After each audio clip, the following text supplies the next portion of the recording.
Hello everyone, welcome back to our channel South City PCMB. मैं अजीम शमीम, आपका दोस्त, आपका मेंटर, मैथ्स की एक नई क्लास के साथ एक बार फिर से आपके सामने हाजिर है।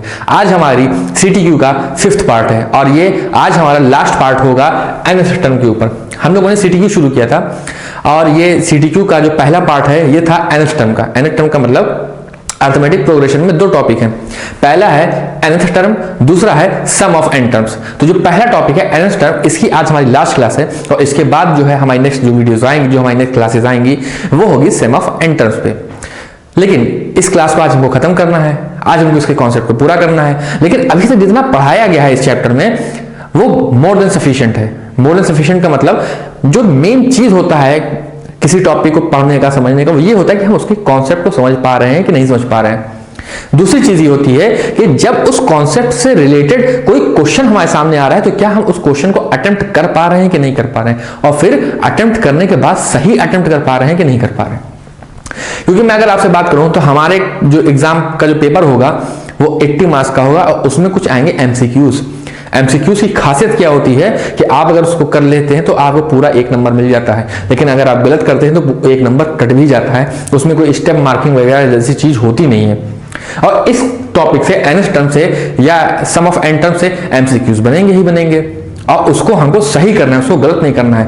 हाँ, ये बात अलग है कि इसके क्वेश्चन इजी बहुत होते हैं। अगर आप एक बार कॉन्सेप्ट को सीख गए तो बिल्कुल आप आसानी से कर ले जाएंगे, कोई ज्यादा टफ होता नहीं है। ये पूरा चैप्टर, ये अरिथमेटिक प्रोग्रेशन का पूरा चैप्टर जो होता है सिर्फ 2 से 3 फॉर्मूले पे निपट जाता है। पूरा 2 से 3 फॉर्मूले पे पूरा चैप्टर खत्म हो जाता है। और क्या हम उस 2-3 फॉर्मूले को अच्छे से नहीं पढ़ सकते? जब हमको पता है कि 80 नंबर में से 5 नंबर हमको इन्हीं फॉर्मूले से आने हैं। हो सकता है 3 नंबर का इस टॉपिक से आ जाए, 2 नंबर का सम ऑफ एन टर्म से आ जाए, या 3 नंबर का सम ऑफ एन टर्म से आ जाए, 2 नंबर का इससे आ जाए। तो अच्छी बात है ना कि मतलब हमको सिर्फ 2-3 फॉर्मूले से हमको 5-6 नंबर मिल रहा है, तो उसमें गलती तो होनी नहीं चाहिए। इसको हमको अच्छे से पढ़ लेना चाहिए ताकि हमारा एक एक करके कॉन्सेप्ट क्लियर हो और हमारे नंबर भी क्लियर होते चले जाएं।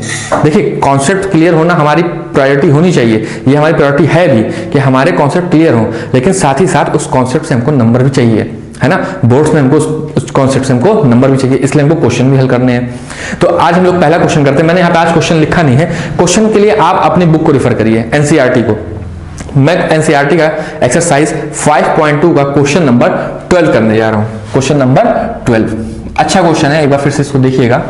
पहले आप लोग क्वेश्चन पढ़ लीजिए, वीडियो पॉज करिएगा, आप क्वेश्चन पढ़िए, फिर क्वेश्चन पढ़ने के बाद आप लोग फिर से वीडियो को देखिएगा, या पहले आप क्वेश्चन अटेम्प्ट करिए, क्योंकि आप जो भी क्वेश्चन आएंगे उसको सिर्फ सॉल्व करना है। होगा कैसे ये आप अब बहुत ही अच्छी तरीके से जान चुके हैं, क्योंकि आज ही हमारी 5th क्लास है और जिसने भी स्टार्टिंग में 4 क्लास किया होगा उसे यकीनन nth टर्म के ऊपर क्वेश्चन सॉल्व करना आ गया होगा, चाहे जैसा क्वेश्चन हो और चाहे जहां से आया हो, है ना।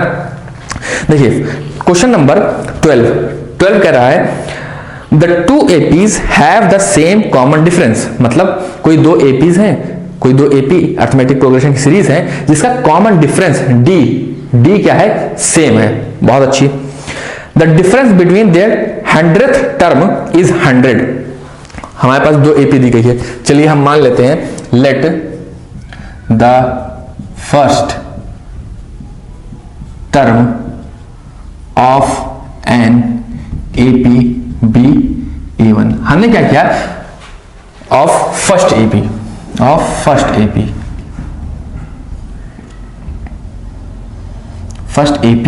be A। हमने क्या कहा कि जो पहली AP है उसका जो फर्स्ट टर्म है उसको हमने क्या मान लिया? A1। क्या मान लिया? A1। तो then the first term of second AP be A2। ठीक है, अभी हमने A1 A2 क्यों कहा? क्योंकि क्वेश्चन ये नहीं कह रहा है कि AP भी सेम है, ये बिल्कुल नहीं कह रहा है क्वेश्चन कि AP भी सेम है। सेम क्या कहा है? कॉमन डिफरेंस सेम है। और कहा जा रहा है कि इन दोनों AP का जो 100th टर्म होगा उनके बीच का जो डिफरेंस होगा वो होगा 100। ठीक, मतलब क्या हुआ का अगर मैं पहली वाली AP का 100th टर्म निकालूं तो क्या होगा? A1 plus n-1 into D। तो A100 क्या हो जाएगा? तो A1 हो गया प्लस n क्या कहा गया है? 100। क्या कहा गया है क्वेश्चन में? 100। तो 100 माइनस 1 99 इंटू D। ये कहा गया है कि जो हमारा फर्स्ट एपी का जो 100th टर्म होगा वो उसको हम ऐसे लिखेंगे, हम लोग जानते हैं लिखना। वैसे ही 100th टर्म सेकंड एपी का हम लोग कैसे लिखेंगे? क्या हम लोग बिल्कुल ऐसे नहीं लिख देंगे A100 is equal to A2 plus n-1 into d, फिर A2 plus 99 into D.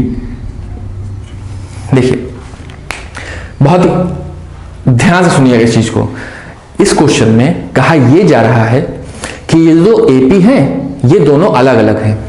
AP क्या है? अलग अलग है, लेकिन इनके बीच का जो कॉमन डिफरेंस होगा, मतलब इसमें कई सारे टर्म होंगे, फर्स्ट वाली एपी में कई सारे टर्म होंगे, तो उनके बीच का कॉमन डिफरेंस और जो सेकंड वाली एपी होगी उसमें कई सारे टर्म होंगे, उनके बीच का कॉमन डिफरेंस वो सेम होगा।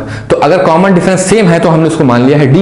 देखिए हर जगह मैंने डी डी डी डी लिखा है, लेकिन क्योंकि एपी अलग है ना, एपी अलग है, तो इसलिए मैंने पहले वाली एपी का फर्स्ट मान लिया A1, दूसरी वाली का मान लिया A2। अब क्या करना है? इसका डिफरेंस निकालना है, और क्वेश्चन कह रहा है कि 100th टर्म का डिफरेंस कितना है? 100।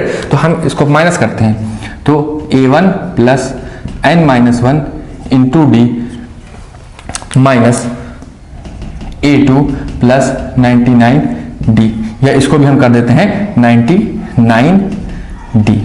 ठीक, क्या हो रहा है यहाँ? हो जाएगा 99 डी। क्या किया हमने? दोनों का डिफरेंस कर दिया। जब डिफरेंस किया और इसका ब्रैकेट हम खोलेंगे तो A1 plus 99 D minus A2 minus 99 D, D 99 D cancel, तो ये कितना आ गया? A1 minus A2। और क्वेश्चन कह रहा है कि इन दोनों के बीच का डिफरेंस कितना होगा? 100। चीख चीख के क्वेश्चन कह रहा है कि 100th टर्म का डिफरेंस इन दोनों एपी का होगा 100। बहुत अच्छा, लेकिन हमसे क्वेश्चन ये नहीं पूछ रहा है कि ये बता दो क्या होगा, ये तो क्वेश्चन दे ही रहा है। क्वेश्चन हमसे ये पूछ रहा है कि इन दोनों एपी के 1000th टर्म का डिफरेंस क्या होगा। जैसे 100th टर्म का डिफरेंस हमने निकाल लिया, और निकाल क्यों लिया? क्वेश्चन में दिया है, तो वो हो गया 100। लेकिन क्वेश्चन ये कह रहा है कि ये बताइए इन दोनों एपी का जो 1000th टर्म होगा, पहली वाली एपी का 1000 टर्म, दूसरी वाली एपी का 1000 टर्म, तो उन दोनों के बीच का डिफरेंस क्या होगा, ये हमको निकालना है। चलिए फिर से लिखते हैं अगेन। हम जानते हैं कि हमारी जो एपी पहली वाली है उसका फर्स्ट टर्म है A1, तो उसका 1000th टर्म क्या होगा? उसका 1000th टर्म क्या होगा? A1 plus n-1 into D, it means A1 plus 1000 minus 1 into D is equal to A1 plus 999 D. ये आ गया हमारी पहली वाली एपी का 1000th टर्म। दूसरी वाली एपी का निकाल लेते हैं। नाउ दूसरी वाली एपी का वो भी क्या हो जाएगा? 1000 is equal to A2 plus n-1 into D. यहां पे क्या है? A2 है, प्लस ये फिर से 1000 में से 1 जाएगा तो कितना आएगा? 999, तो 999 डी इज इक्वल टू 8000। तो हमने पहली वाली एपी का भी 1000th टर्म निकाल लिया और दूसरी वाली एपी का भी 1000th टर्म निकाल लिया। अब हमको क्या पूछा गया है कि इसके बीच का डिफरेंस क्या होगा। इन दोनों के बीच का डिफरेंस मतलब इन दोनों को जो सब्ट्रैक्ट करेंगे तो क्या होगा? कर लेते हैं सब्ट्रैक्ट। ठीक है, ये पहली इक्वेशन, दूसरी इक्वेशन, सब्ट्रैक्ट इक्वेशन 1 फ्रॉम 2, दूसरी में से पहली घटा दो या पहली में से दूसरी काटो, सब्ट्रैक्ट इक्वेशन 2 फ्रॉम 1, 2 में से पहली घटा दे रहे हैं तो क्या हो जाएगा? इक्वेशन 2 फ्रॉम 1, तो A1 क्या है? A1 plus 999 D minus A2 plus 999 D. ठीक है, बहुत बढ़िया। ये क्या आ जाएगा? ये A1 plus 999 D minus A2 minus 999 D. यहां से ये दोनों कट जाएंगे। देखिए यहां पे भी 999 डी है, यहां पे भी 999 डी है और प्लस माइनस है, तो ये फिर से कट गए। तो आया क्या? A1 minus A2।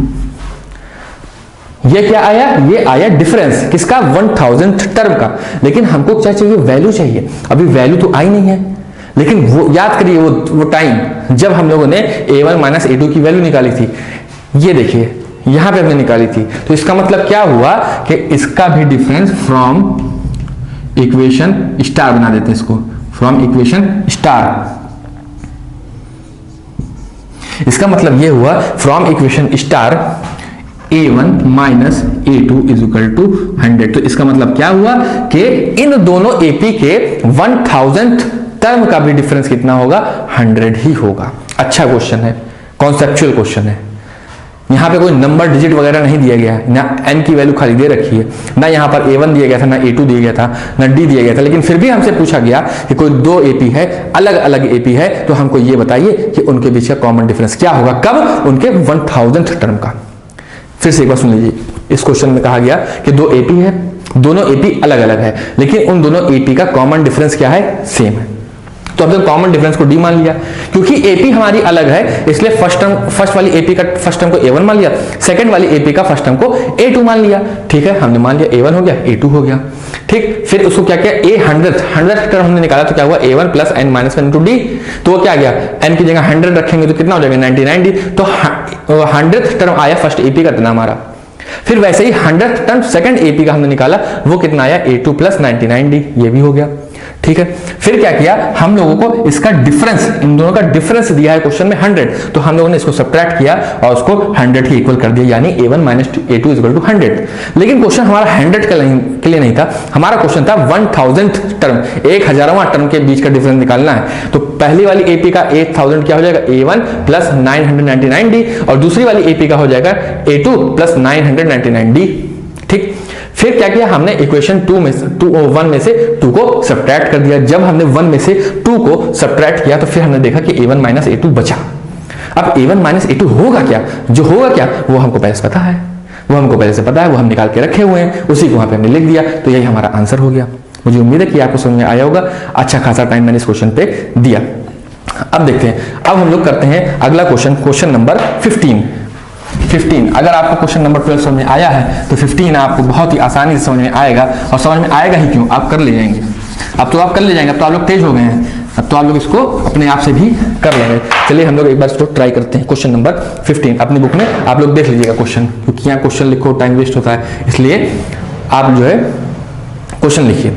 देखिए क्वेश्चन पढ़िए बुक में पहले। क्वेश्चन नंबर 15 कह रहा है, for what value of n the nth term of the 2 AP। यहाँ पे मैं AP लिख देता हूँ।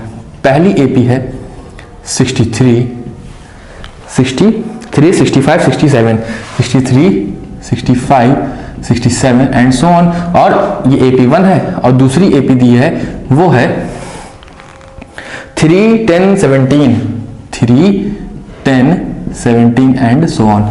देखिए हमसे इस क्वेश्चन में कहा जा रहा है कि हमारे पास दो AP है, ये वाली AP, ये वाली AP, ये दो AP हो गई। हमको ये बताना है कि किस टर्म पर इन दोनों AP की वैल्यू सेम आएगी, मतलब N14 पे इनकी वैल्यू सेम आएगी, इन दोनों टर्म की AP में वैल्यू टर्म की वैल्यू सेम आएगी। ऐसा कौन सा टर्म का मतलब पहला, दूसरा, तीसरा, चौथा, पांचवा, छठवां, और क्या वैल्यू आएगी जो सेम होगी इनकी। ऐसे कौन से टर्म होंगे इन दोनों AP के जिस टर्म पर इन दोनों की वैल्यू सेम होगी। मतलब क्या 24th टर्म पे दोनों की वैल्यू सेम होगी, क्या 25th टर्म पे दोनों की वैल्यू सेम होगी, क्या 49th टर्म पे दोनों की वैल्यू सेम होगी। तो हमको वो टर्म बताना है कि किस टर्म पे इसकी वैल्यू सेम होगी। चलिए करके देख लेते हैं। जब भी इस तरह का क्वेश्चन हो और कहा जाए कि टर्म को सेम करना है, तो आप क्या करिए, टर्म निकालिए कहा जाए तो आप क्या करिए, दोनों AP के nth टर्म को सेम कर दीजिए। सेम का मतलब इक्वेट कर दीजिए। दोनों AP के nth टर्म को क्या कर दीजिए, इक्वेट कर दीजिए, बराबर दिखा दीजिए। देखिए अगर मैं इस AP की बात करूं तो A1 plus n-1 into D is equal to A2 plus n-1 into D2। A1 A2 अलग क्यों लिखा, क्योंकि अलग है। D1 D2 अलग क्यों लिखा, क्योंकि अलग है। लेकिन n सेम रखा। n क्यों सेम रखा, क्योंकि वही जो सेम टर्म हमको निकालना है जिसपे AP इक्वल होगी। ठीक है, तो A1 क्या है यहाँ पे 63 प्लस n-1 हमको पता नहीं है, D1 कितना आएगा 2 इज इक्वल टू A2 कितना है 3 प्लस n-1 इंटू D2 कितना है 7। इतनी बात समझ में आ गई होगी। ठीक है, अब इसको सॉल्व कर लेते हैं। आगे सॉल्व करेंगे तो क्या होगा, 63 plus 2n minus 2 is equal to 3 plus 7n minus 7। 63 में से 2 जाएगा तो आएगा 61 plus 2n is equal to, ये दोनों कटेंगे आपस में तो आएगा -4 प्लस 7n। ठीक, अब क्या करें, इस 2n को उस तरफ ले जाए, 4 को इस तरफ लेके आ जाए, तो 61 plus 4 is equal to 7n minus 2n, इसको जोड़ेंगे तो आएगा 65 इज इक्वल टू, इसको सब्ट्रैक्ट करेंगे तो आएगा 5n। तो यहां से हम लोग देखेंगे तो 65/5 इज इक्वल टू n, ये कितना आ गया 13 टाइम्स, यानी n की वैल्यू क्या आई 13। तो 13th टर्म होगा इस AP का भी और इस AP का भी, जहां पर इन AP की वैल्यूज सेम आएगी, है ना। क्वेश्चन यहाँ पे हल्का सा चेंज ये भी कर सकता है कि पहले तो ये बताओ कि किस टर्म पे सेम आएगी, उसके बाद ये बता दो कि वो वैल्यू कौन सी होगी, उसके बाद ये बता दीजिए कि वो वैल्यू कौन सी होगी। तो किसी भी AP में या इस फॉर्मूले में या इस फॉर्मूले में हम n की वैल्यू 13 रख दें तो जो आंसर आएगा वो हमारा आंसर हो जाएगा। इसमें तो कोई बहुत बड़ी बात है नहीं, और इस क्वेश्चन में बहुत बड़ी बात नहीं। तो कहने का मतलब ये था कि जब भी ये कहा जाए कि 2 APs हैं और ये बताइए उन दोनों AP का ऐसा कौन सा टर्म होगा जहां पर दोनों AP की वैल्यू सेम आएगी, तो आप क्या करें, दोनों AP के nth टर्म को इक्वल शो कर दीजिए, इक्वल लिख दीजिए और उसके बाद n की वैल्यू को सॉल्व कर लीजिए। कोई बहुत ही खतरनाक चैप्टर नहीं है, बहुत ही आसान चैप्टर है और पूरे के पूरे नंबर मिलते हैं इस चैप्टर में। देखिए सिर्फ एक फॉर्मूला, एक ही फॉर्मूला घूम घूम के भाई चल रहा है, तो इससे अच्छा क्या हो सकता है कि एक फॉर्मूला पढ़ लें और अपना नंबर लेके चले जाएं, है ना। अब देखते हैं अगला क्वेश्चन, क्वेश्चन नंबर हम लोग करेंगे अब 18th।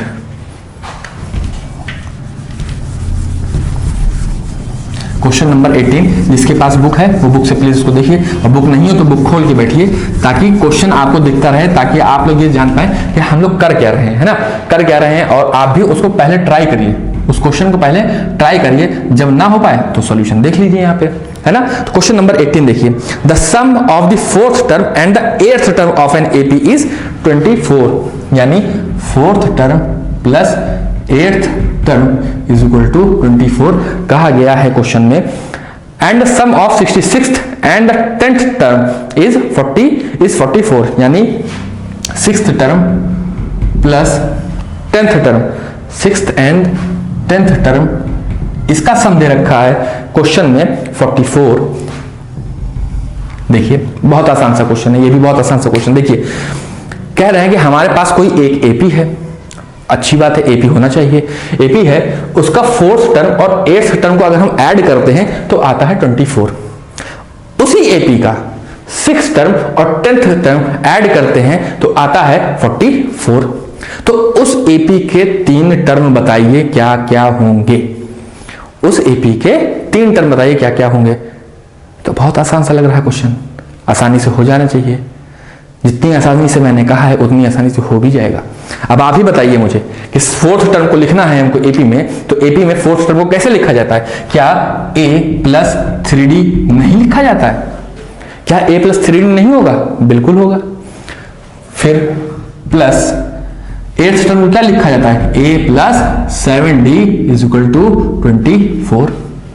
ब्रैकेट सॉल्व कर लीजिए, तो ब्रैकेट सॉल्व करेंगे तो क्या आएगा? A plus 3D plus 4A, इसको A कर, A ही है, ये 4 लग रहा है, A देखो A plus 7D is equal to 24। इसका मतलब क्या होगा? A plus A 2A plus 10D is equal to 27। तो ये हमारी हो गई इक्वेशन नंबर 1। एक इक्वेशन है, 2 अननोन है, सॉल्व होगी नहीं। हमको क्या चाहिए? 2 इक्वेशन, 2 अननोन, तो सॉल्व हो जाएगी। लेकिन उस दूसरे इक्वेशन को लाने के लिए भी हमारे पास चीजें हैं। क्या है? ये देखिए यहां पर 6th टर्म को कैसे लिख सकते हैं लोग? A plus 5D plus A plus 9D is equal to 44। ठीक, यहां से भी ब्रैकेट को सॉल्व कर लेते हैं। सॉल्व करेंगे तो क्या आएगा? A plus 5D plus A plus 9D is equal to 44। A plus A 2A plus 9 5 14D is equal to 44। ये हो गई हमारी इक्वेशन नंबर 2। ये हमारी हो गई इक्वेशन नंबर 2। आपको इस पहली और दूसरी इक्वेशन को सॉल्व कर लें, A और D की वैल्यू आ जाएगी। चलिए कर लेते हैं। 2A plus 10D is equal to 27 और 2A plus 14D is equal to 44। 2 equation है, 2 अननोन है। अननोन कौन कौन से हैं? A और D। इसको माइनस कर दिया, नीचे वाले सारे टर्म, ये कट गया। ये क्या हो जाएगा? -4D इज इक्वल टू 4 3 7 7 27, 44 में से हमको 17 घटाना है, तो 10, 3 13, 13 4 17, तो डी की वैल्यू कितनी आई, माइनस हो जाएगा, तो -17/4। डी की वैल्यू कुछ ज्यादा नहीं आ रही है, डी की वैल्यू 44 ही तो है, 44 एंड 24 सही तो कर रहा है। 2a + 10d is equal to 44, 2a + 10d is equal to 24, sorry ये 27 नहीं 24 है, यहाँ पे मैंने 24 लिखा भी है, इसीलिए शायद गलती हो रही है, इसको सही कर लीजिएगा, एक बार देख लीजिए। यहाँ पे होगा 2a से 2a कैंसिल हो गया, तो बचा क्या है, यहाँ पे बचा हमारा 4d विद माइनस साइन, और यहाँ पे क्या बचा 20 विद माइनस साइन, तो माइनस साइन से माइनस साइन कैंसिल, तो d इक्वल टू आया 20/4 इज इक्वल टू 5, यानी d की वैल्यू कितनी आ गई हमारी 5। ये तो आया d, कॉमन डिफरेंस आ गया, लेकिन अभी हमको a चाहिए, तभी तो हम AP लिख पाएंगे। किसी भी AP को लिखने के लिए हमको फर्स्ट टर्म और कॉमन डिफरेंस चाहिए होता है। d हमको पता चल गया, अब a कैसे आएगा, d की वैल्यू किसी भी इक्वेशन में रख दीजिए, चाहे इसमें रख दीजिए, चाहे इसमें रख दीजिए, आ जाएगा। तो यहाँ पे लिख दीजिए from 1 2a + 10 × 5 is equal to 27, तो 2a + 50 इज इक्वल टू 27, तो 2a इज इक्वल टू, ये इसमें से जाएगा तो 23, तो a इज इक्वल टू आ गया हमारा, फिर मैंने यहाँ पे 27 लिख दिया, इसको 24 करना है, 24, तो ये आ जाएगा हमारा 26। 27 मैंने लिख कहाँ दिया, ये यहाँ पर लिख दिया, यहाँ पे मामला गंभीर हो गया हमारा। तो ये है 24, तो 24 में से ये घट गया तो कितना आया 26, तो a की वैल्यू कितनी आई 13। लेकिन ये आएगा माइनस, क्यों, क्योंकि 50 जब उधर जाएगा तो ये हो जाएगा माइनस, तो आंसर जो a आएगा ये हमारा आएगा माइनस में, -13। अब हमको a पता चल गया, तो हमको फर्स्ट टर्म पता चल गया, तो फर्स्ट टर्म कितना आ गया -13 आ गया, फर्स्ट टर्म कितना आ गया -13 आ गया। अब इसमें क्या करें, कॉमन डिफरेंस ऐड कर दें, जब कॉमन डिफरेंस ऐड करेंगे -13 + 5 कितना हो जाएगा -8, कितना हो जाएगा -8, फिर कितना आएगा -3 एंड सो ऑन। यही हमारी AP हो गई, यही हमारी क्या हो गई AP। इस क्वेश्चन को फिर से देखिएगा, यहाँ पे एक हल्की सी मिस्टेक हो गई थी मुझसे ही, यहाँ 24 होना चाहिए था, मैंने 27 ले लिया था, उसको आप लोग सही कर लीजिएगा, उसके बाद हमारा सॉल्व हो जाएगा। तो यहाँ रखा हमारा nth term, CTQ on nth term. अब जो हमारा नेक्स्ट पार्ट आएगा वो आएगा CTQ on sum of n terms. ठीक है, तो हमारा वीडियो देखने के लिए एक बार फिर से आप सभी का बहुत बहुत धन्यवाद।